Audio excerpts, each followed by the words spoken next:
Hi, I'm going to show you just a few basics of Excel. You can also easily find other Excel tutorials around. There'll be plenty, but I just thought I'd show you a few basics. So once we've opened up Excel, I'm going to select a blank workbook. Okay, and you're collecting data from people. So what I thought you'd do is, so you'd have your person. I'm just typing that in. And we're going to have them anonymous in this case. So when you collect your data, you might want to number off your people. And then let's say, I'm just making this up, I'm just going to have 10 in this case, but you'll need more than 10 to get more data you have, the more accurate your answers will be. Okay, so let's say that the survey question, and I'm just making this wider by clicking when the arrow looks like this and pulling it over. Let's say your question that they've answered is hours per day on technology.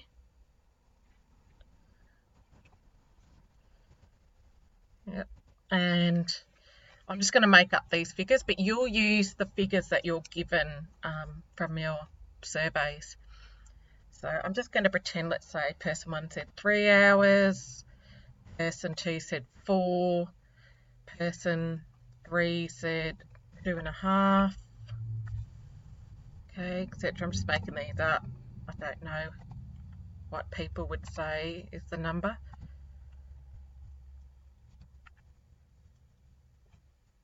And I'll say 3.5, and all right.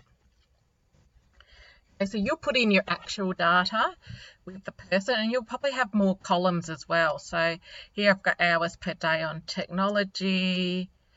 Maybe another question that you've asked is hours playing sport per week. All right, again, I'm just going to make up some figures, so maybe 1, 2, okay,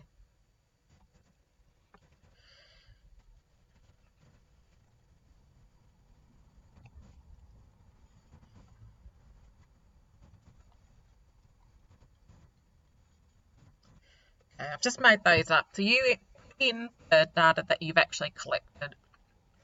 Okay, why I thought Excel would be really good to use is because what I can do is I'm just going to say total. I can use Excel's features to really quickly give me a total. What I can do is use the formulas, and I can access that really easily by putting an equals in. And then I want to add them all up, but I know that's using sum. I need a bucket. Actually, what I can do is select what I want to, try again. What I want to do is select these, and I'm just going to close my bucket. Sorry, it's being silly. Okay, I'm going to close and enter. And I've got the total of all my columns really quickly. What I can also do is work out an average. So average is calculated by the total, which is what's in this column here. I'm just going to click on it, by the total number of people, which is 10 in my case. So I'm saying the average spent on technology per day is 3.4. Okay, and again, I'm going to add up these. So sum, I'm going to select and close it. And again, I'm going to work out an average. So equals this figure divided by the total. Okay, and now we need to remember that I said this is hours per day and this is hours per week, so I can't directly maybe compare it as such. What I could do is then multiply to compare, because this is per day and this is per week. I could also then sort of say, well, if that's the average per day, per week, average would be over 7 days. So now I've got some data I can compare. I can compare the average per week on technology, which is 23.8, and the average per week on sport, which is 1.25. Now again, I've just made these up, so you can't use this. You'll need to use your own data. I'm not sure what it would actually look like with real data, but I'm expecting that the average of technology will be higher than the hours spent on sport, but we'll see when you collect your data. Now the other thing I can do here is I can create graphs really easily, and I can use these in an infographic. What I could do is, let's say I want to graph the hours per day on technology compared to the hours playing sport.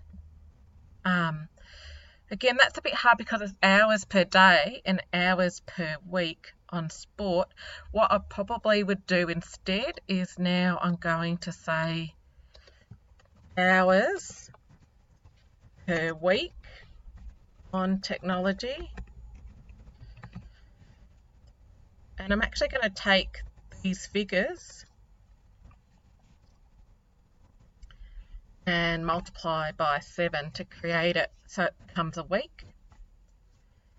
Okay, and then I need to do the same for those. The good thing is, what I can do is just really easily select each one times 7.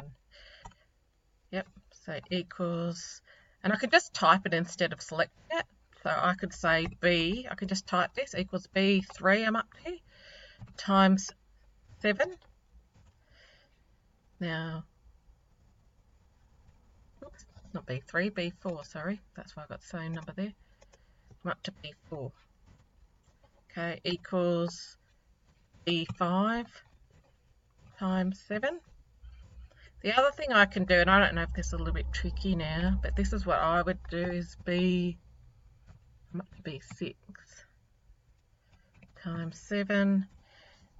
What I can do is I actually what's called fill these in really quickly by just pulling this down. See, I've got a plus and I'm pulling down, and it'll actually fill it in for me. And I could have done that from the start.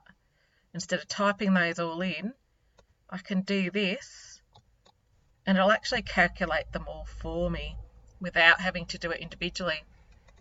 Okay, so now what I might do, I'm just putting that bit closer, I might now graph the hours playing sport per week next to the hours per week on technology. Okay, so I've selected them all, and I'm going to go to Insert and Charts. So in this case, I think I'll do a bar or column chart. Yep, and it's put those next to each other. It's given what each of the colours is. Now you can play around with changing the colours. See here on the right, I'm not going to do that, I'm not going to show you that, but and I want to give my chart a title, so I can say hours per week playing sport versus using technology. Okay, and that gives a really nice picture that I can use.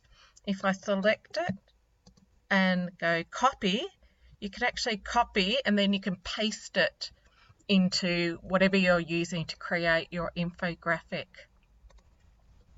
Okay, so I hope that's just enough to get you started, and I'll leave it there for now.